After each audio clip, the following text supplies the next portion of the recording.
Hello everyone, कैसे हैं आप सब। उम्मीद करती हूँ आप सब अपने घर पर सुरक्षित होंगे, चुस्त दुरुस्त और मस्त होंगे। तो यहाँ पर मैं ये सब सारे पायदान डाल रही थी और डाल क्या रही थी, मैंने आज ही इनको सबको धोया था।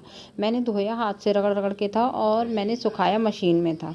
तो मैं अब ये शाम के टाइम में जब मैं ऊपर से उतार कर लाई तो ये सूख गए थे और बहुत ही अच्छे लग रहे थे। एकदम धुलने के बाद एकदम नीट क्लीन बिल्कुल साफ़ सुथरे दिख रहे थे, तो मेरे को बहुत अच्छा लग रहा था। मैंने सर्दियों में नहीं धोए। सर्दियों में क्यों नहीं धोए? क्योंकि सर्दियों में सूखते नहीं हैं। फिर वो जितने मैं धोने से साफ़ करती हूँ उससे ज़्यादा गंदे हो जाते हैं, क्योंकि वो इधर उधर पड़े रहते हैं। कहीं डस्ट लग खा गई, कहीं कुछ हो गया, तो इसलिए मैंने इनको पहले धोया हाथ से रगड़ रगड़ के, फिर मशीन डाला। और फिर मैंने इस पर जो डाइनिंग टेबल पे मैं बिछाती हूँ कवर, वो भी मैंने धोया था। तो उसको भी फिर मैं बिछाने को बैठ गई थी। मैंने कहा ये भी मैं डाल देती हूँ हाथ के हाथ, वरना फिर इधर उधर रख दो तो रखा रह जाता है। तो इसको भी साथ के साथ लगाती जाऊँ। तो मेरे ऐसे काम मैं लगातार करती रहती हूँ, ये नहीं है कि सारा काम एक साथ को रख दूँ। तो ये मैंने खुद से हाथ से बनाया था, मेरा सूट का कपड़ा था।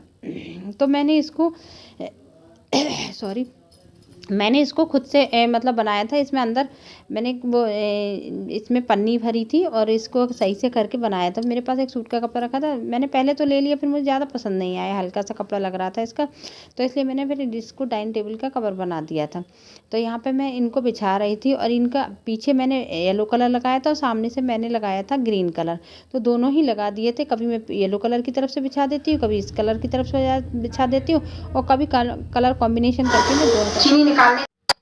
फिर मैं यहाँ पर बैठ गई थी कपड़ों की तह लगाने के लिए। बहुत सारे कपड़े हो गए थे, मैं छत पर से लेकर आई थी। तो मैंने सोचा पहले मैंने पायदान बिछाए, फिर मैंने उसका कवर बिछाया और इस पर कुछ लग गया था कुर्ते पर, तो मैंने साइड से उठा कर रख दिया था। मैंने सोचा मैं जल्दी जल्दी इन कपड़ों को तह कर दूँ।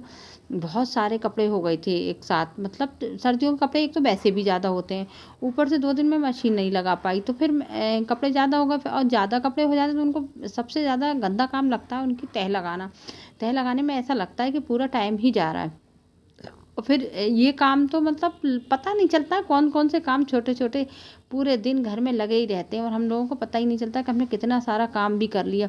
और कभी कभी बहुत ज़्यादा थकान भी हो जाती। तो इसमें अब मैं ये कपड़े अलग अलग क्यों रख रही हूँ, आप लोग सोच रहे होंगे कि एक कपड़ा उधर एक कपड़ा उधर फैला के रख रही।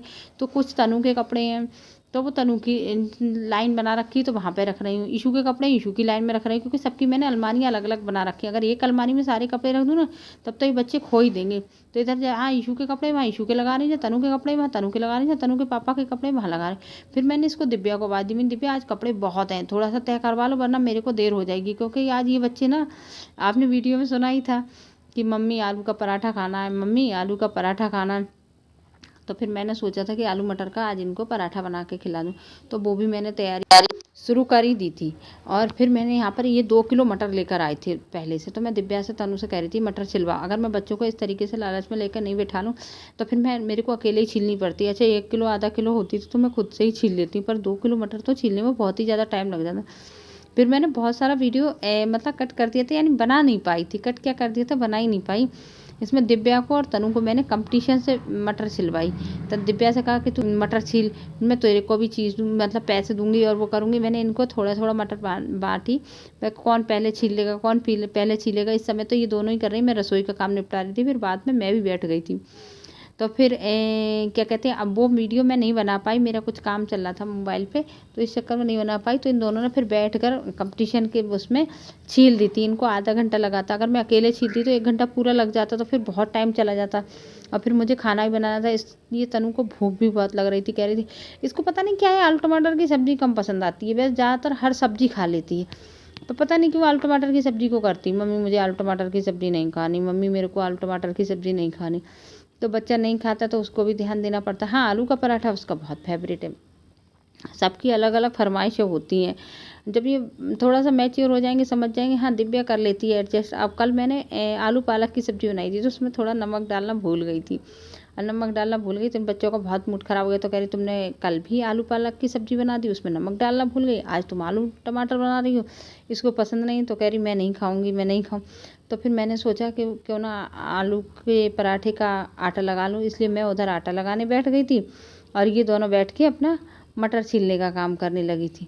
तो पहले धीरे धीरे कर रही हैं, अभी आप देख रहे होंगे।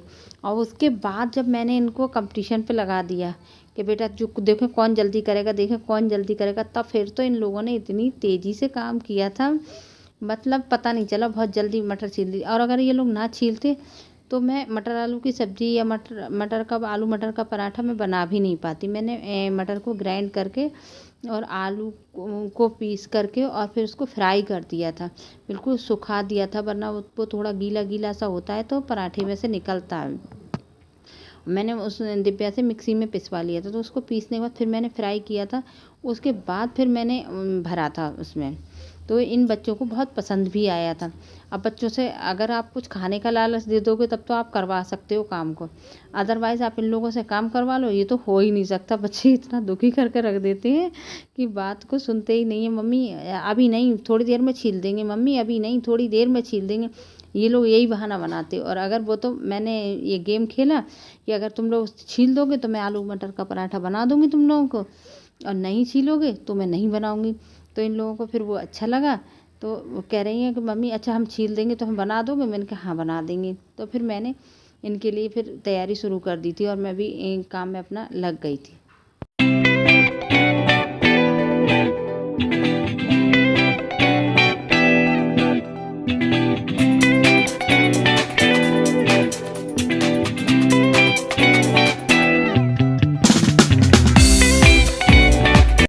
तो यहाँ पर सारी तैयारी करने के बाद फिर मैं आ गई थी किचन में और मैंने सेका था आलू और ये मटर का पराठा, और इसमें हल्का हल्का मटर और आलू दिख रहा था। तो पराठा वाकई में बहुत टेस्टी बना था। मेरा खाने का मन नहीं था, पता नहीं क्यों पेट भरा भरा सा अजीब सा लग रहा था। लेकिन जब मैं सेकने को बैठी तो उसके बाद मेरे को पराठा बहुत, वो सेकने को बैठी कि खाने को बैठी, तो मेरे को ये पराठा बहुत अच्छा लगा था। तो मैंने पूरे मन से इस पराठे को खाया भी था। और मैं यहाँ पे घड़ी देखती जा रही थी कि कितना टाइम हो गया, तो 9 साढ़े 9 बज रहा था।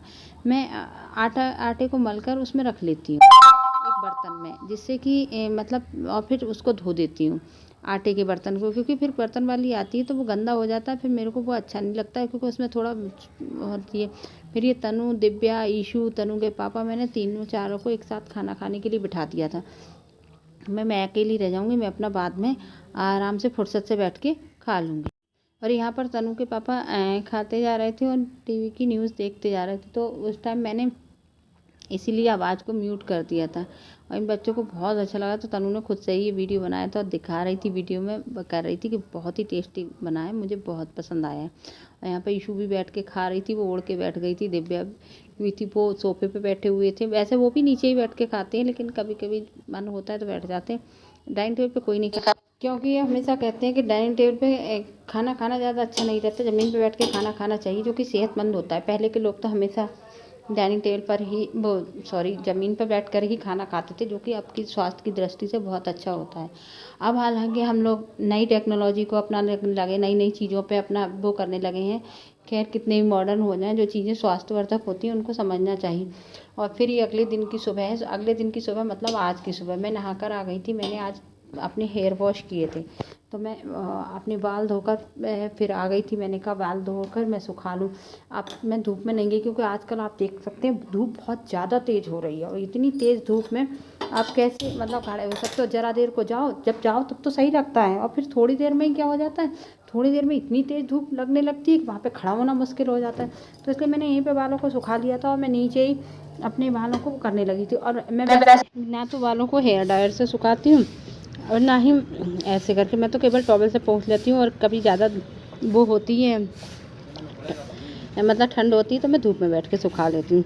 और फिर मैं यहाँ पर ढूंढ रही थी सिंदूर लगाने को। बाल धोने के बाद तुरंत सबसे पहले सिंदूर लगाना चाहिए। ऐसा कहा जाता है कि बिना मतलब सिंदूर लगाए बालों को धोने के बाद नहीं रखना चाहिए। हर सुहागन स्त्री को ये बात माननी चाहिए। तो मैं तो जैसा सब बुज़ुर्ग लोग बता देते हैं, जैसा मैंने इधर उधर देखा है यूट्यूब वगैरह पे, मैं इन चीज़ों को मानती भी हूँ, और भैया माननी भी चाहिए। इसमें कोई आपका खर्चा नहीं है, कोई वो नहीं है। तो इसलिए मैं जैसे ही बाल धो के आती हूँ तुरंत सिंदूर लगा लेती हूँ। फिर मैंने ज़्यादा मेकअप का मुझे वो नहीं है, लेकिन वही सिंदूर बिंदी लगाने का, मतलब बिना सिंदूर बिंदी के मुझे माथा अपना अच्छा नहीं लगता, तो मैं उनको सबसे पहले अपना लगा लेती हूँ।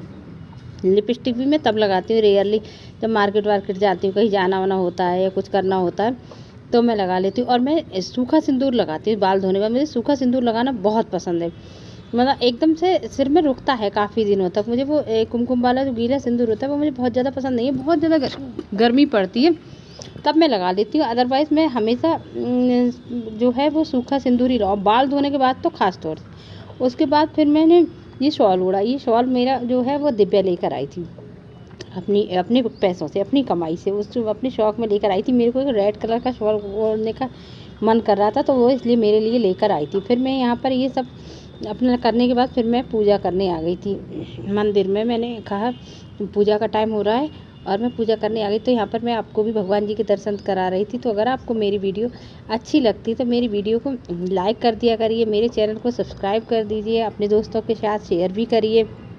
पूरी वीडियो को देखिए कैसा मेरा कैमरा उल्टा घूम गया था, इसलिए थोड़ा सा वैसा हो गया है। तो ठीक है, मैं इस वीडियो को यहीं पर बंद करती हूँ। अगली वीडियो में मिलेंगे, तब तक के लिए बाय बाय।